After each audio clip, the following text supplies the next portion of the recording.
to see you. Good to see you. Merle, nice to see you. How's the new baby?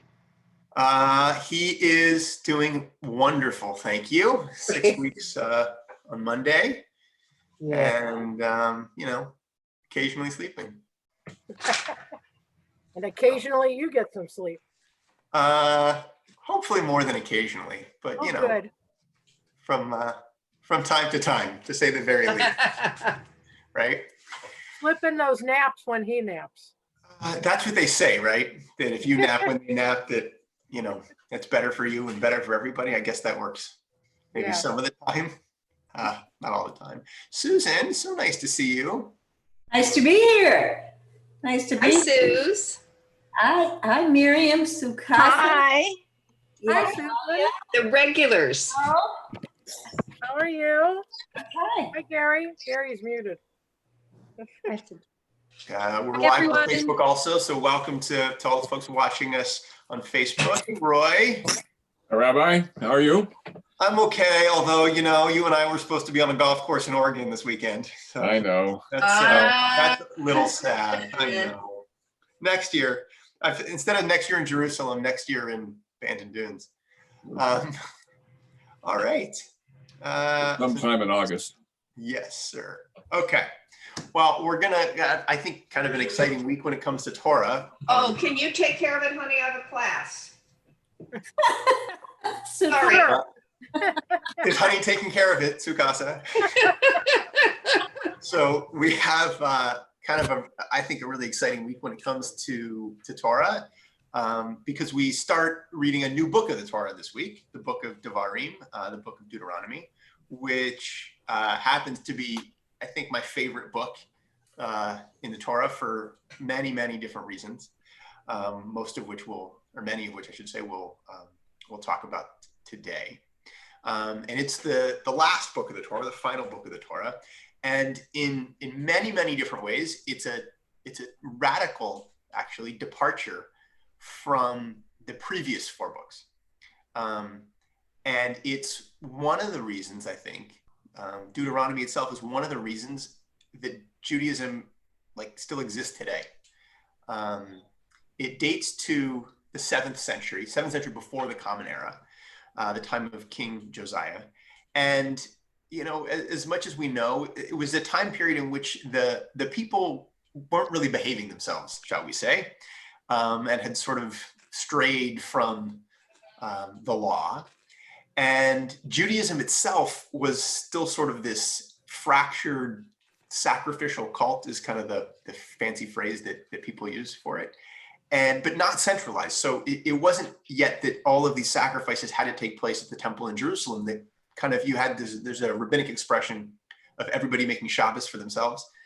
And that was sort of the case. You had people all over the land kind of doing things the way they wanted, but without any kind of centrality to it.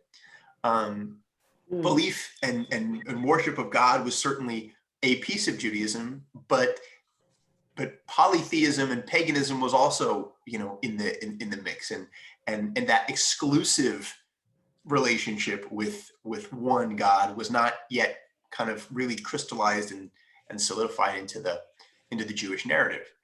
And it's in this kind of space, 7th century space, with all this going on, that a scribe named Shaphan comes along, who is the likely author of the Book of Deuteronomy. There's all sorts written about authorship of different pieces of Torah, but this is one of the few cases in which we're relatively confident that we actually know the author's name. We'll look at a text about that in just a minute. And this scribe, Shaphan, may really have single-handedly changed the entire course of Jewish history, because he leads the King Josiah, to profoundly and fundamentally change what Judaism looks like. So if we compare Deuteronomy to some of the other books of the Torah, particularly to Exodus, to Numbers, to Leviticus, most specifically, those books really take almost no issue with rare exception, with people worshiping God or even several gods or in multiple temples or other, holy sites throughout the land.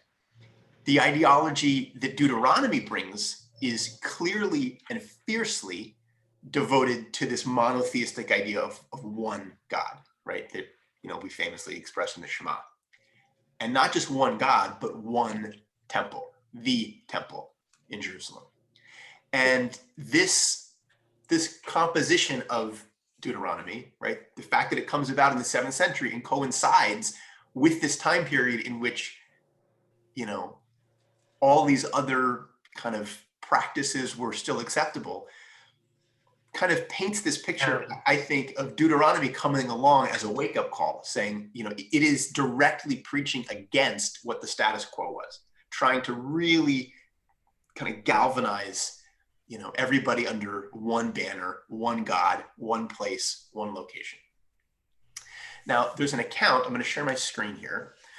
There's a text from, let's see, do this. There's a text from 2 Kings that speaks specifically to this, right? So hopefully everybody can see my screen. The text from 2 Kings, there's two here. First, right, the scribe Shaphan also told the king, this is King Josiah, he says, the high priest Hilkiah has given me a scroll. And Shaphan read it to the king. And when the king heard the words of the scroll of the teaching, he rent his clothes. And the commentary that I did not include on the source sheet here is that the rabbis say, actually, this is sort of a little tongue-in-cheek, Shaphan saying, hey, look, the high priest, found this scroll when he was cleaning out the temple, right? When the cases that he's the scribe, he wrote it himself, right?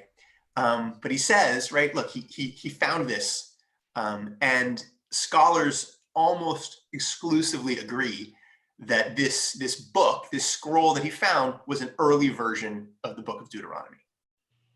And he claims that it's, found in the temple when the priests were cleaning up, but he wrote it. And if we look at the second text here, right, Josiah then says, the king then says, after reading it, presumably, or hearing it read to him, go inquire of God on my behalf and the behalf of the people and on behalf of all of Judah concerning the words on this scroll that has been found.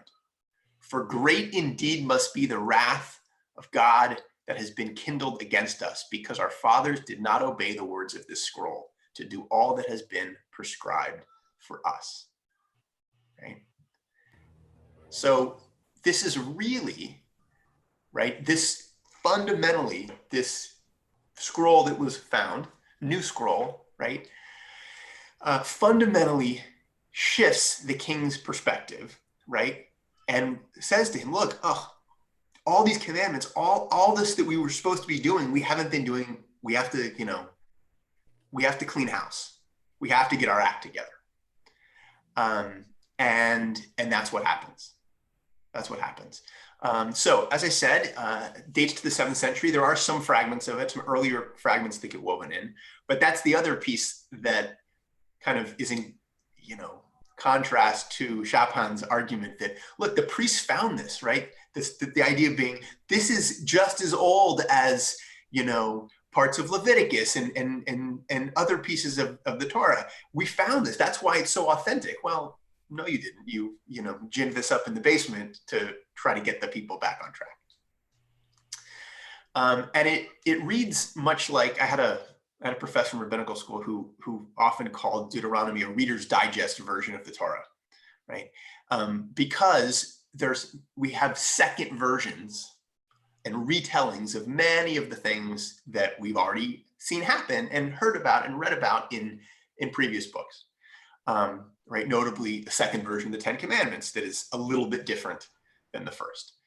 The rabbis call it a Mishnah Torah, which literally means a repetition of the Torah, right?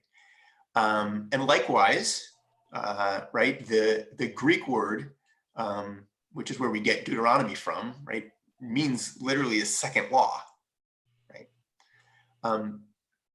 So in a way, you could almost say that Deuteronomy also could serve as like a Cliff Notes for the entire Torah. But to stop the conversation there, which, I have many a time and many do, is I think to really shortchange Deuteronomy. To say that it's simply a repetition of the first 4 books is really to shortchange it, because it has a lot of unique content that isn't found anywhere else in the Torah. And it also has a fundamentally different literary structure and a fundamentally different style rhetorically than any other piece of Torah, any other book in the Torah. So I'm going to say a little bit more about that. There's a great book for any who are interested, in kind of reading more about these kinds of things, called How to Read the Bible by James Kugel. And I'm going to share just a little excerpt of it, which kind of underscores this. Okay. So Google says, right, that the Shaphan, or whoever the, author of Deuteronomy, right, is closely connected with this idea of wisdom. And wisdom, not so much as we think of it today, but wisdom in the ancient Near East was something that happened in many different societies, many different cultures, and was carried on by sages. And it was almost the way we think of scientific research today. And like scientists, he says that wisdom writers had their own characteristic vocabulary and themes, many of which are found in Deuteronomy. And that the word wise was almost a code for someone who pursues a certain way of knowledge and a certain way of thinking. So much of this is found in Deuteronomy, and that Deuteronomy frames God's commandments, God's instructions, all the rules, all the law, as a way to connect with wisdom. And it's framed much the way some of the wisdom literature in, for example, the Book of Proverbs and other wisdom texts are framed. And right, Deuteronomy talks to people and asks them, uses words like cling, guard, right? Cling to Torah, hold it close, guard the Torah, right? Think about the Ve'ahavta, right, which comes from Deuteronomy, to take the words of Torah and bind them as a sign upon our hands and frontlets between our eyes. That's a very different sort of intimate language and intimate way of framing the role and the place that law has. And likewise, right, this idea that comes across in Deuteronomy is that wisdom is something that we want from judges, from leaders. The very beginning of this week's parsha talks about judges and the judicial system, and that they ought to be wise. The country's leaders should be wise, discerning, reputable, right? And that's really this kind of central theme. It also talks about consequences, right? Kugel frames it as reward and punishment, and that's sometimes the way the text frames it as well. I think in a contemporary context, I would actually say it's more about consequences, that the way we behave and the choices we make have consequences, that how we live and what we do matters. And that and all of that is really what makes us wise, that is the path to wisdom. And excuse me, right? That's the path to wisdom. So we begin reading this seminal book of Torah this week with this week's parsha, and we begin in a place that we've been before, right? We begin with our ancestors poised once again to enter the land of Israel, and we've been there before, right? If we think back to the book of Numbers, right? The Israelites are camped there, and they send 12 spies to scout the land. And these 12 spies come back with this report that it's a beautiful land and it's flowing with milk and honey, but it's also inhabited by these fierce giants, the Anakites, and that they're scared and there's no way they can overtake them, right? Most of us know the story pretty well, all except 2, Caleb and Joshua, who say, no, we can do this, God will help us. But the other 10 managed to convince everyone that there's no way they should do this, and that there's no way they can be successful. And this, is, we're told, the reason that our ancestors wandered in the desert for 40 years until this week, here they are, a new generation back on the precipice, ready to enter the land. And we get another telling of the story. Interestingly, the way that whole vignette plays out in two important ways, I think, is very different in Deuteronomy than back in the Book of Numbers, right? So if we look at the text here, and don't read ahead, but so in the original account, right, got a very typical phrase from, Book of Numbers, V'yedaber Adonai el Moshe lemor, that God speaks to Moses, telling Moses, send men to scout the land of Canaan, which I am giving to the children of Israel, right? God tells Moses to send spies, scouts to scout the land. Okay. This week, in Deuteronomy, Moses says to the people, then all of you came to me and said, let us send men ahead to spy out the land for us and bring back word on the route we should follow in the cities we shall come to. And I approved of the plan, says Moses. And so I selected 12 of your men, one from each tribe. Right? Pretty different, right? In this account, right, in the first account, this is all God's plan, God's doing, that the people are just following directions. In this week's account, Moses puts himself in that role. In a way, Moses puts himself in God's position. And Moses puts it on the people, saying, this was you guys, this was your plan, not mine, not God's. This was all you, right? You came to me and asked for this, to do this, right? Pretty stark difference, right? Pretty stark difference. And highlighting that difference, we'll take a second. Any thoughts about that? Any reactions to that? Does it matter? Is it a distinction without a difference?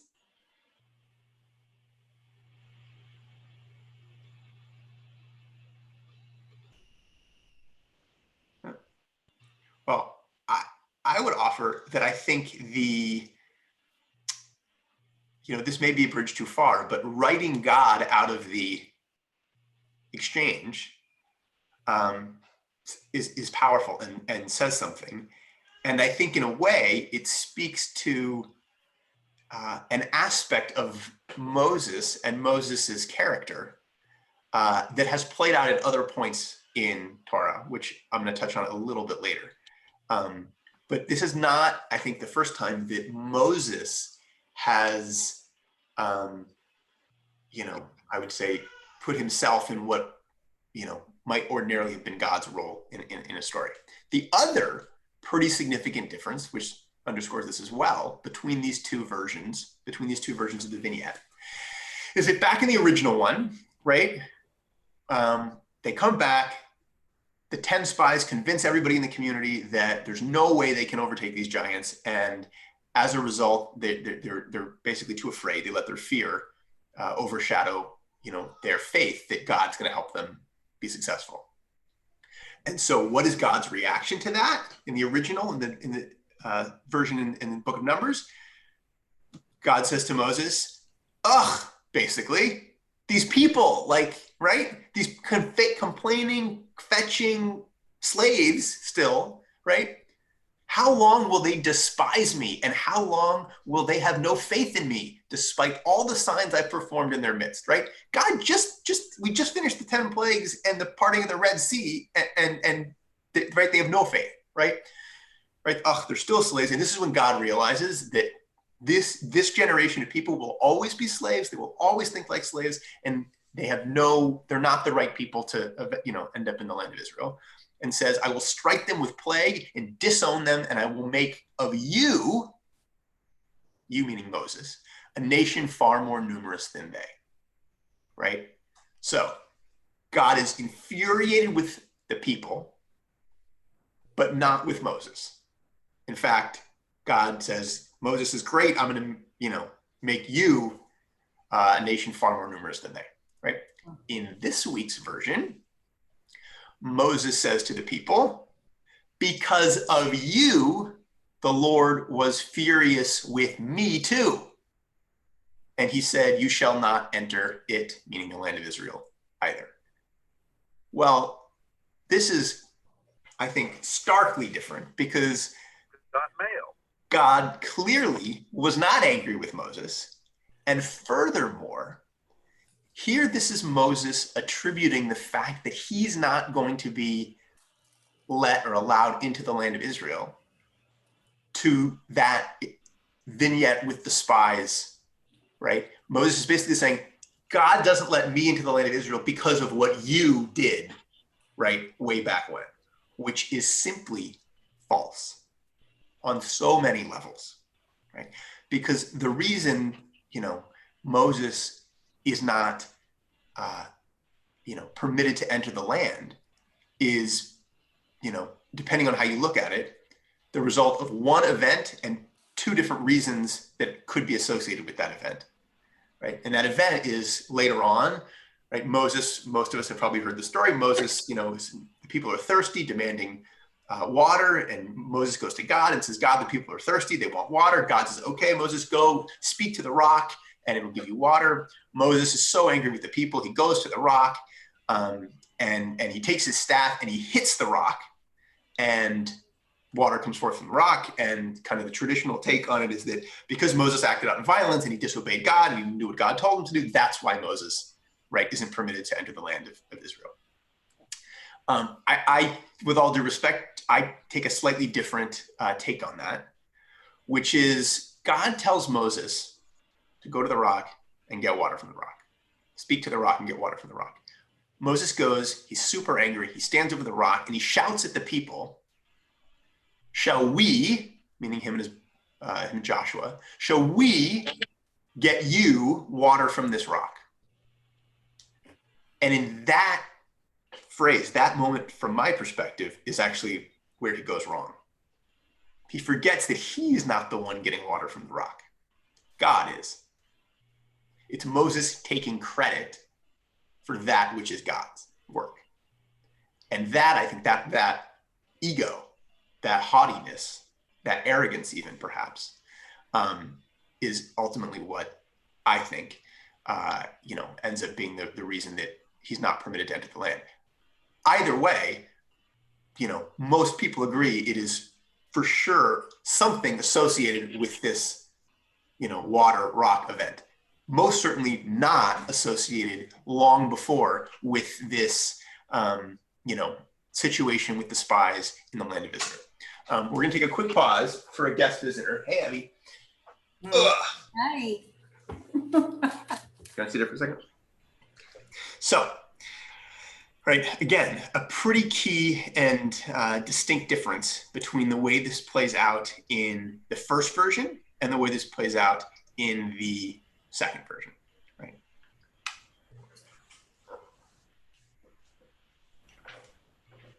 Rabbi? Right. The other piece of it, I would say, in the distinction between these two texts is that in the, I lost my screen share. Can you guys still see my screen? Nod? Yes? Okay. I interestingly can't see it. It is up on the screen. Okay, great. Thanks, Don. The other piece that I think is interesting, right, is, no, never mind. I already said that. Forgive me, losing my train of thought a little bit. Okay, so changing gears a little bit. I think that, another piece of this week's Torah portion particularly, and the Book of Deuteronomy in total, that is particularly unique is that the first 4 books of the Torah are, for the most part, God speaking, right? And Deuteronomy comes along and is almost exclusively narrative. It's almost exclusively a monologue of Moses speaking to the people. And unlike other places in the Torah where Moses speaks to the people, in other places, Moses very clearly says that he's speaking for God.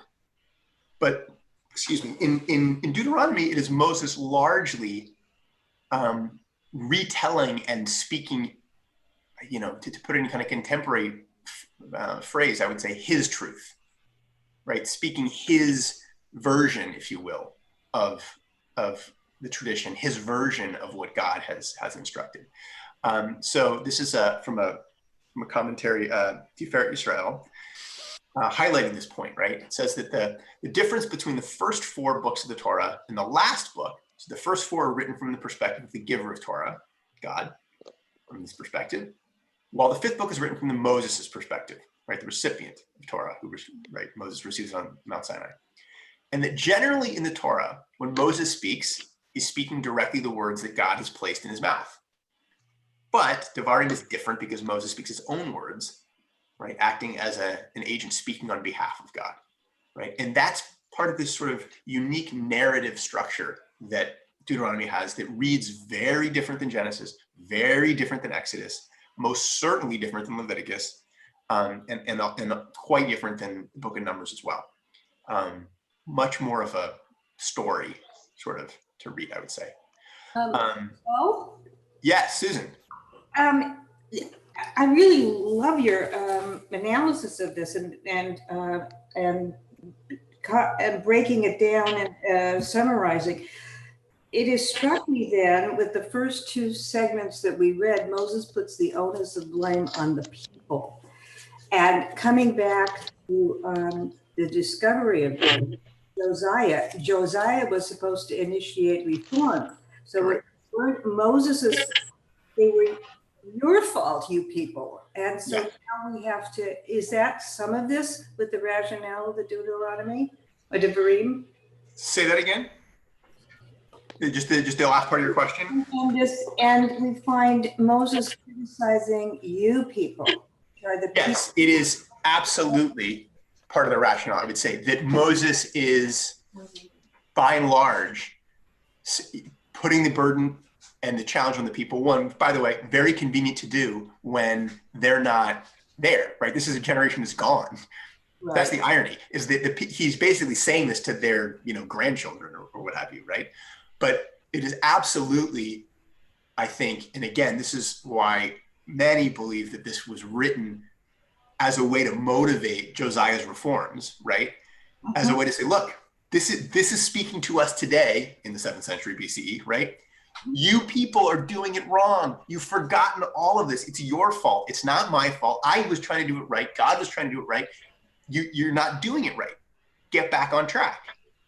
So I think, I don't think that I think it's a deliberate shift, right? I don't think it's, Chapin didn't know the original version of the story. I think it's a deliberate twist. It's a deliberate difference to try to massage the narrative to and use it the way rabbis do every day to teach what we want it to teach, in our time. Yeah, absolutely. So this idea that Deuteronomy is Moses's version of the Torah, to meet it in a literary standpoint, right? We could argue it's Chapin's version of the Torah, really, but that it's presented as Moses's version of the Torah, I think deeply underscores this idea in Judaism that that it's an oral tradition and it's an evolving tradition, right? There's as many may know, there's a midrash or belief really that God actually gives Moses 2 Torahs at Mount Sinai, right? The written Torah as well as the oral Torah, and the oral Torah is passed, verbally from generation to generation until it gets written down in the 2nd, 3rd century by Yehuda HaNasi in the form of the Mishnah, which then goes on to turn into Talmud, basically. And in fact, there's a Mishnah in what's usually called Pirkei Avot, which actually tells about this, right? That God gave the oral Torah to Moses. Moses gives it to Aaron, to Joshua, and on to the Sanhedrin and to us, the rabbis, right? Is a way of creating this link. But it's this idea that, I think we each have the ability to create Torah in a way, create our own Torah in a way, which is what Moses is doing in Deuteronomy. And I think that's so baked into our tradition. So there's a beautiful kind of commentary on a piece of this week's parasha, a piece of Devarim from the Sfat Emet, a wonderful, wonderful commentator, who says that this book of Deuteronomy is the aspect of Torah Sheba'al Peh, which means the oral law. Through the Torah, Moses' speech impediment is healed, he says, at the end of his life, right? If you remember, right, Moses, as the story goes, had a coal in his mouth. He has a speech impediment. That's part of the reason when God first comes to him and tells him to go to Pharaoh and speak for God, Moses declines the job, over and over again, in part saying, I have a lisp, I have a speech impediment, I'm the wrong guy for this job, right? And also why frequently, right, Aaron frequently ends up speaking on Moses' behalf, right? Because he's the orator. Right, but here the Sfat Emet tells us that throughout the course of the Torah, here Moses' speech impediment is somehow cured. And that's how he's now, the guy standing up there preaching basically the entire book of Deuteronomy to the people. And he says that, right, at the end of his life, his words become words of Torah. His words become words of Torah, become this book of Deuteronomy, right? And he says that Torah Sheba'al Peh, right, the oral Torah, oral law, is the power to create Torah through toiling in its study. It's the power to create Torah by toiling in its study. And that every Jew has this power, which was given to the Jewish people at Mount Sinai. Right? Every Jew has the power to do this through the toiling in its study, which I think is so fundamentally and uniquely Jewish. Right? It does not say that every Jew has the power to create Torah through following every single commandment. It does not say every single Jew has the power to create Torah by, reading the Bible every day, reverently. It says every Jew has the power to create Torah by struggling with it, by questioning it, by arguing about it, right? Think about the way Jews traditionally study and have Ruta in groups out loud, arguing with each other about what it means, right? Over and over again, finding new meaning and new layers of depth in it, right? It's the power, we each have the power to create Torah, the Sfat Emet says, by wrestling with, by toiling in the study of Torah. And frankly, by doing what we're doing, right now. So, that's for the most part, kind of what I wanted to present about Book of Deuteronomy, that we're beginning this week as a whole. And I'd love for anybody who's not too shy, thoughts, reactions. You can pop it in the chat if you want. You can raise your hand virtually, digitally, but this is I don't know. I think there's so much in Torah that feels very foreign to a 21st century world. And I think for me anyway, this actually is one of those places in Torah that feel pretty relevant and aligned in 2021.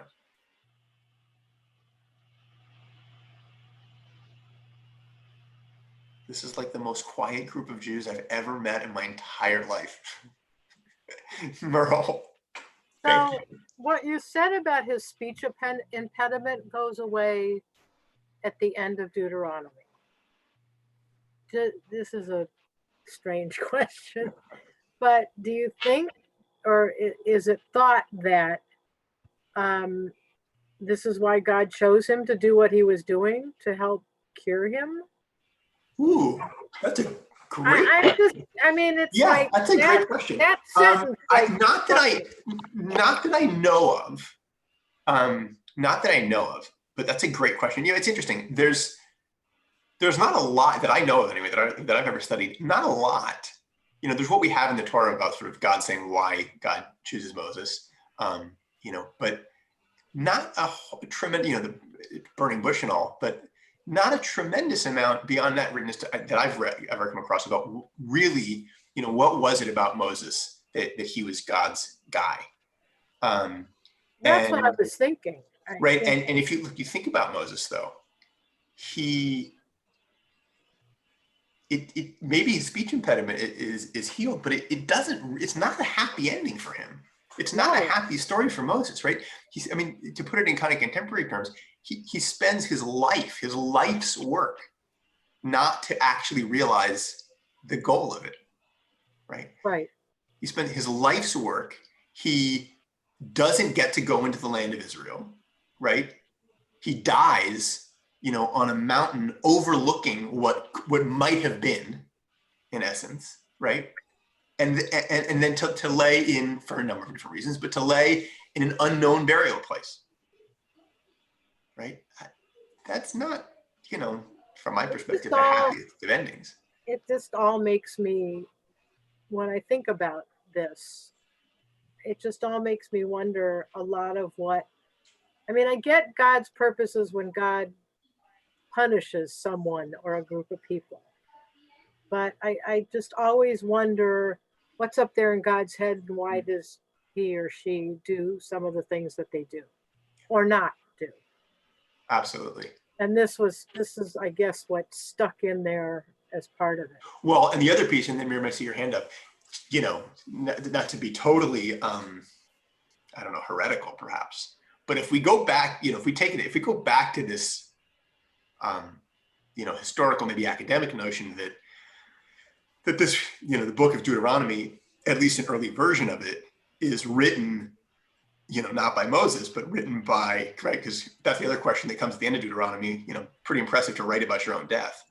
But, written by Shaphan or another scribe, let's say, in the 7th century, that, did this happen for Moses? This is being, right? Or is it just, for the utility of these reforms, for the utility of Josiah's reforms and trying to use this as a way to motivate the people to change, right?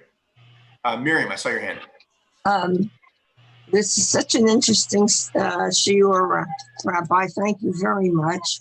And as many times as we read Deuteronomy, I haven't thought of it in one of the ways that you expressed to us, which was kind of another Moses, perhaps another facet of his personality, in which he is blaming the others, not terribly outright, but somewhat. And for the 4 books, he is taking so much responsibility upon himself in the other 4 books. And this is a question I wanted to ask you. In Yitro, or when God gives us the first 10 commandments, it says in the 4th commandment, as we all know, Zachor, remember the Sabbath to keep it holy. Then when we repeat it again in Deuteronomy, it doesn't say Zachor. Correct. It says guard. It says Shemor et Yom HaShabbat l'kadsho. Guard it, do its customs to keep it holy. Now, as we read this, we don't have to sit and make a choice. We're not asked to define which one is correct or which one is incorrect. We are told, I think, not to think in those terms. Just to, the second time, maybe give it another thought to it, another dimension to it, instead of making it autonomous commandments. One, remember it, and the second, shemor it, as though they were separated from each other, which is not a comfortable way to look at it to me, but as though it's adding. And the same with the spies.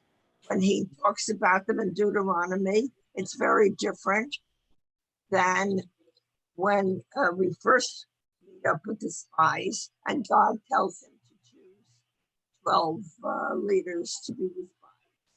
And in the second It's like the spies thought of it themselves.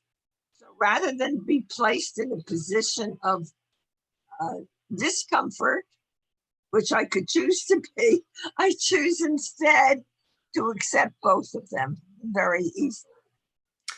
I think it's a really good point. I don't think, they're not necessarily mutually exclusive, and I think they each have something to teach us, right? To your example in the Fourth Commandment, right? I actually talked about this last week, Friday night, during the Shabbat service before Vishamru, because the Vishamru prayer that we say on Shabbat says Shamor Vezachor. It's both, right? Because it's both. That's true. Right? It's not. I would say it's not enough to just remember Shabbat. Right. It's not enough to simply remember that it's Shabbat, because that's not necessarily doing Shabbat or having Shabbat or keeping Shabbat or any of that, right? You can remember Shabbat while you're doing who knows what, right? So it's both. It's to remember that it's Shabbat, but it's also to observe Shabbat, to guard, keep safe, keep sacred, right? Make holy. So I think in the same way, you're right. I think sometimes, these aren't necessarily set up as diametric, in contradiction necessarily, that there's something to take from each and put them together and move forward with that. It's a great point. Thank you. Ellen, I saw a hand up, and then I see Susan and Talia. Ellen? Yeah, well, it's not Ellen, it's Mark. Oh, it's her. Sorry, Mark. I get it. Your camera wasn't on. Yeah, we usually don't put it on. Yeah. Anyway, But I'm here too. yeah, she's here too. Hi, Ellen. Okay, so there's something, I get the last point about there's something to be learned from the different words used for the Fourth Commandment. But what is there to be learned from the outright lie or misrepresentation between Moses's explanation in Deuteronomy about why he can't go into the Promised Land and the Numbers explanation about why he is not permitted to enter the Promised Land? So I think maybe it's more of an academic lesson than a religious one, right? But kind of to Susan's earlier point, right? If we think about, whether we agree with it or not, but for the moment, think about this as a text in large part, created and used to, shall we say, realign the priorities of the people, right? To cement their faith in one God, right? Then I think there's no utility in Moses got punished for something he did.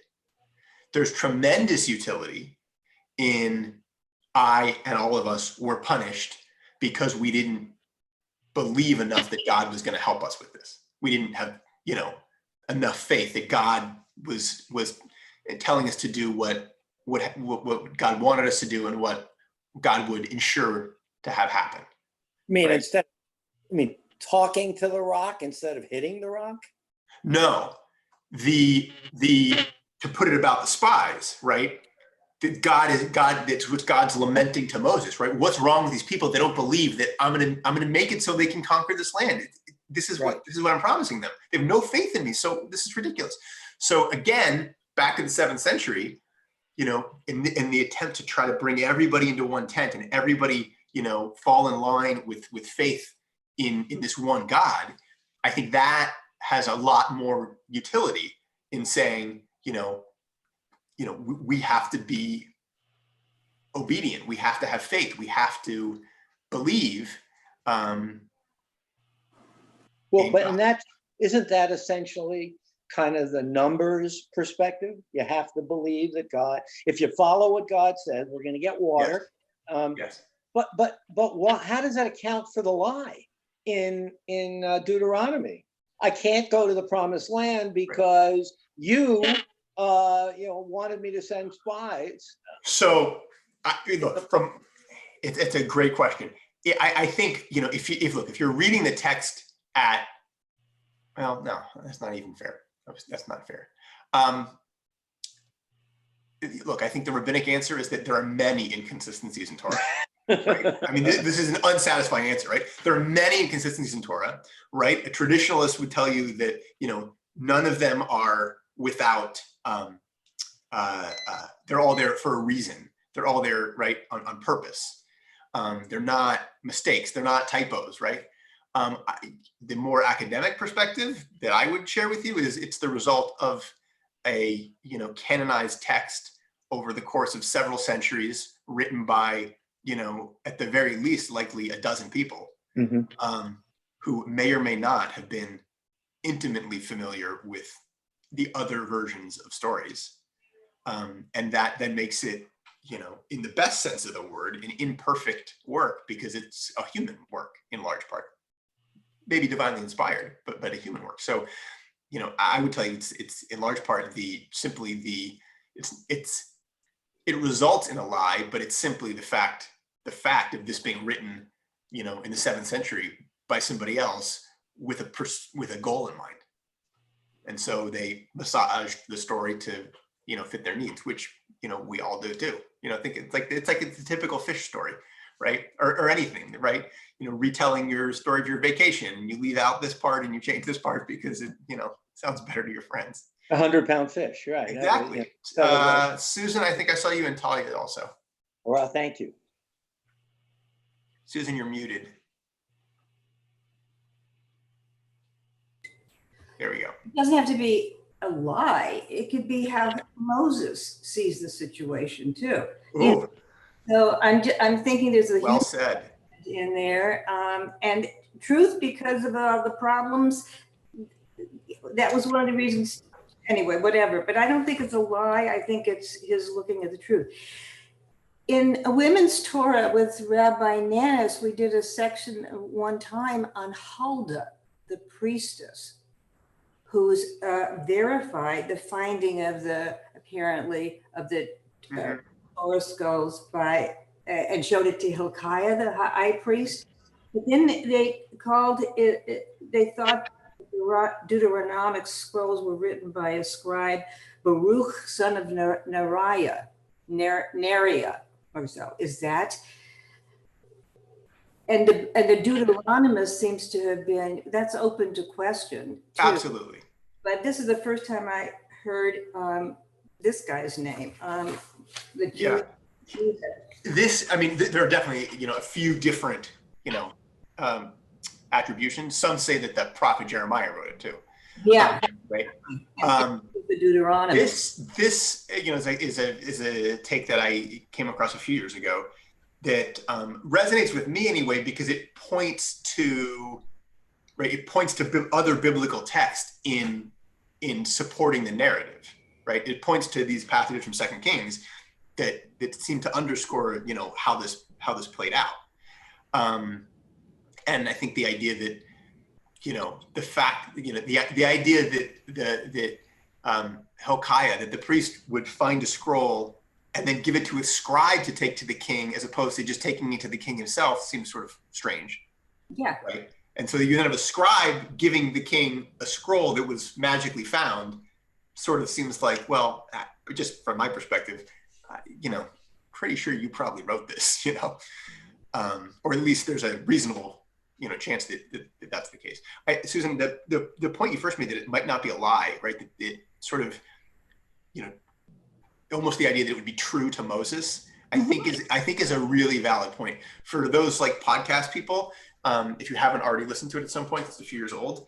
Malcolm Gladwell has a podcast called Revisionist History, and he has a piece from maybe 3 years ago. It's a 2-part episode about lying and memory.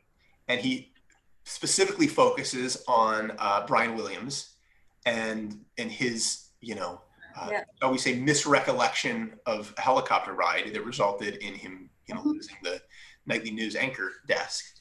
And how in subsequent interviews, and I never met him, but I like Brian Williams, and he seems to be an earnest. He's a earnest, religious, thoughtful guy. And who was remorseful, and he said in several interviews, that he honestly remembered the events that way, and he understands that that's not how they happened, but that's how he remembered them. Gladwell's point, to kind of summarize the podcast, is that our memories don't work the way we think they do. Right. We assume that our memories are, a videotape of what happened, when it's not. It's fragments that then we stitch back together later on when we recall it. And so there is such a thing as an honest mistake, so that it is possible, according to Gladwell, for two things to be true. For Brian Williams to say something that is factually inaccurate and a lie, and for him to honestly and authentically say, I didn't lie about this. Like, this is how I remember it, even if it's not really what happened, right? So I think absolutely, if we want to paint him in the best possible light, that could very easily have been his own truth, certainly. Talia, and then we'll go back to Miriam. Hi everyone. Shabbat shalom. Shabbat shalom. So I love this because of the bringing the humanness to it. That this is written by many different. There's many different narratives from people. So with that though, I love this. I never heard this before. Maybe I'm just super new to Torah study, but I never realized that Moses had a speech impediment, the mouth filled with coal or whatever that was. But the whole idea that he was then chosen to go be a voice for the people, I find to be, it just reminds me of like Shalom Ash. Is that the author of Indecent? That play is about a playwright who writes stories about making Jews just be very human, but then when it came down to speaking up and defending, the actors and such, and to be a voice for them, he didn't want to do it because of his heavy accent or not being able to read English. And that whole idea that no matter what, your predicament is in terms of thinking you don't have a voice, thinking that, you can't read, so you can't do it. You can't speak clearly without an accent, so you can't be a clear voice. It feels like Moses is like a symbol to let go of all that, because I always think like, oh, I'm a single mom, and oh, I have, I can't be a revolutionary. I can't do this because of that. And it's like, that's off my voice. So, I think, did I just get cut off? I'm not sure. No, you're Oh, you can? Okay, my phone's doing something weird, sorry. Yeah, so that whole idea of not letting preconceived ideas or even just conceived ideas of what we cannot do to like overcome our own insecurities or our own thoughts that we cannot be a voice for those that may not have a voice, or if we feel that voice of God, or that if we're driven by something to do good, that we shouldn't let insecurities or physical impairments that we think are there stop us. Absolutely. Look, I think it's a very powerful story about leadership, right? And Jewish leadership, and the idea that, a leader doesn't have to be perfect.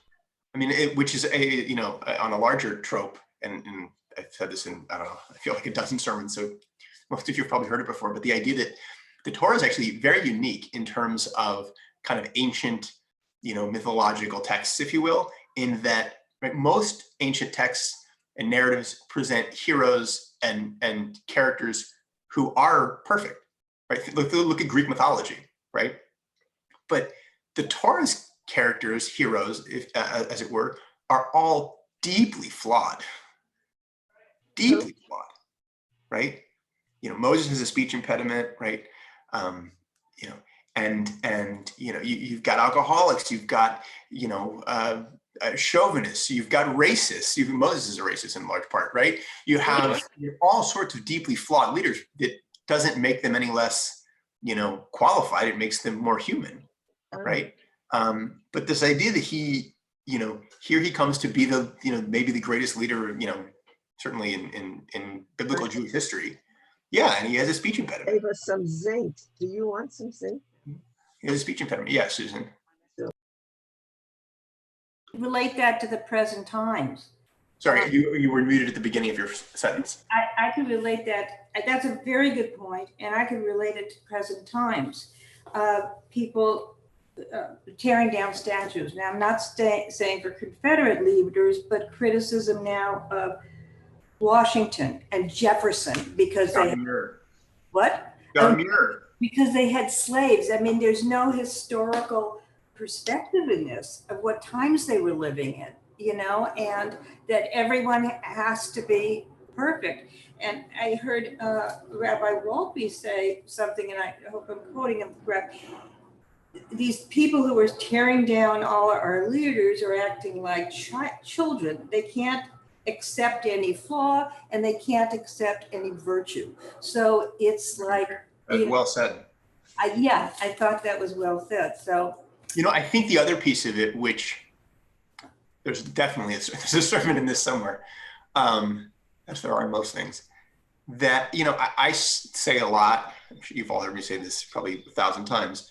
That I think we have to meet like text, Torah, where it is, right? And the world in which it came from.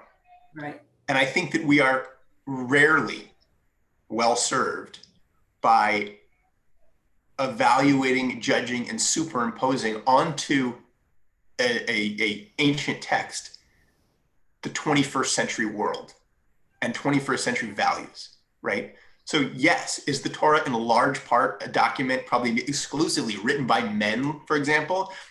Yes. Is it chauvinist in many aspects? Yes. But we're talking about 3,000 years ago. So looking at it through 21st century lens is great for being able to dismiss it as, inappropriate, let's say, or out of touch. But that then loses the ability to learn anything from it.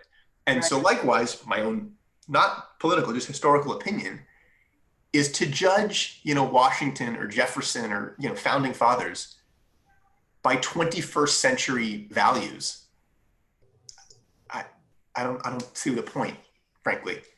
There's also yes, if they lived today and behaved exactly the way they did then, there might be some real problems, but they're not. We're talking about 300 years ago. And they created this incredible society, this democratic Republican society, which was not in existence in the world at the time. So, the argument would be a democratic Republican society for some.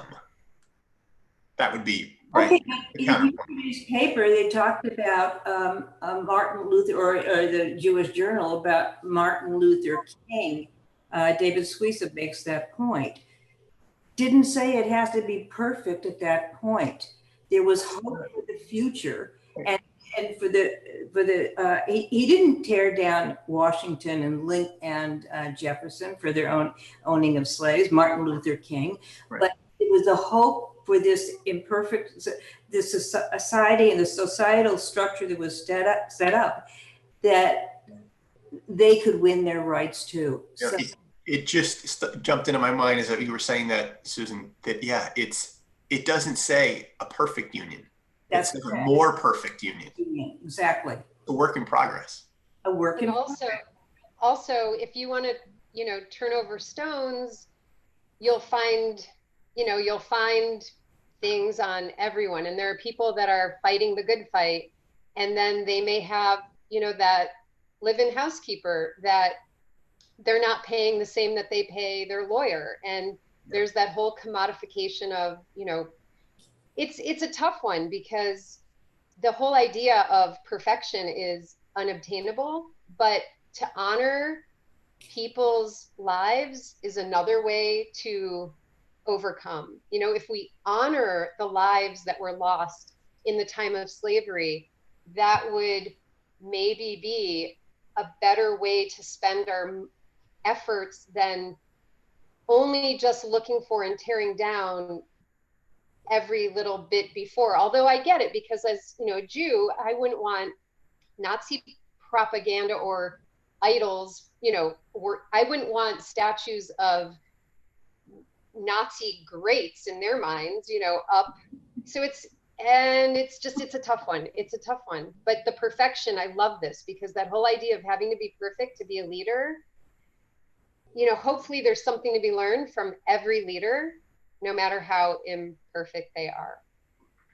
Even if it's in some cases, I think, a negative example, which is very much a part of Torah, right? So much of Torah, I think, is about providing actually negative examples as a way of teaching us. Hannah, I see a hand up, and I'm going to give you the last question because I'm conscious of the time. Hey, Arnie.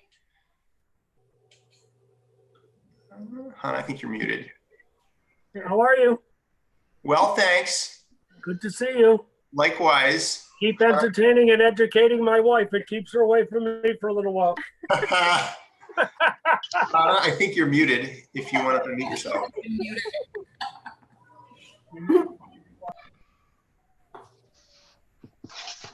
Maybe not. Well, everybody, thank you so much for making time to learn a little bit today. It's so wonderful to see all your faces.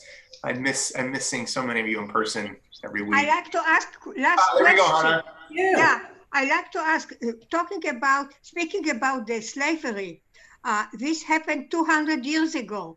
And now this generation, the Black population demands reparation. Is it correct for us to pay for their misdeed of the generation of 200 years ago? Are we responsible? That is a question above my pay grade, whether or not. For example, in Germany, the government pay, but this generation now they say we didn't do anything. Why we should pay?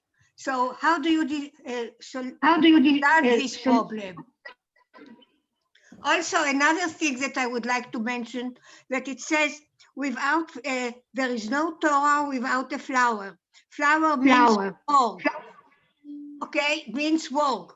Now, if we go back to Gan Eden, God cursed human Adam to work, to toil the land. So it is like we have to toil by studying Torah, no matter what. It's a toiling, it's like curse, but it's not a curse. So it's conflicting, two conflicting values. Absolutely. I would absolutely not a curse. I would say it's a privilege. Absolutely. So again, thanks everybody for spending a little bit of time. I miss seeing you guys. Shabbat shalom to everybody. Thank you. Shabbat shalom.